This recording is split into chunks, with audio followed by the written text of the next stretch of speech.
സിഡ്നിയിലെ Bondi ബീച്ചിൽ ജൂതരുടെ Hanukkah ആഘോഷത്തിനിടെ നടന്ന ഭീകരാക്രമണത്തിൽ ഇസ്ലാമിക് സ്റ്റേറ്റ് ബന്ധം സ്ഥിരീകരിച്ചിരിക്കുകയാണ് ഓസ്ട്രേലിയൻ പ്രധാനമന്ത്രി ആന്റണി അൽബനീസ്. 50ഉം 24ഉം വയസ്സുള്ള ഒരു അച്ഛനും മകനുമാണ് പ്രതികൾ.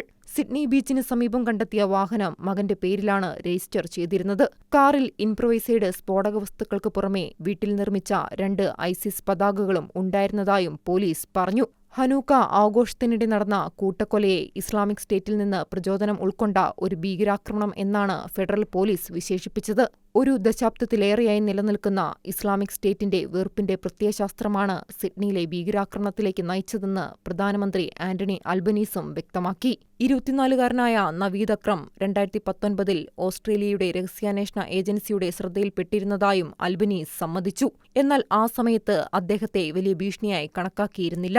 മറ്റ് ഭീകരരുമായുള്ള സഹവാസം കൊണ്ടാണ് നവീദ് അക്രം രഹസ്യാന്വേഷണ ഏജൻസിയുടെ ശ്രദ്ധയിൽപ്പെട്ടത്. നവീദുമായി ബന്ധമുണ്ടായിരുന്ന 2 പേർക്കെതിരെ കുറ്റം ചുമത്തി ജയിലിലടച്ചിരുന്നതായും അൽബനീസ് പറഞ്ഞു. അതേസമയം ഓസ്ട്രേലിയയിലെ തോക്ക് നിയന്ത്രണ നിയമങ്ങൾ കൂടുതൽ കർശനമാക്കുമെന്നും ഓസ്ട്രേലിയൻ ഭരണകൂടം അറിയിച്ചിട്ടുണ്ട്. International desk Shekinah news.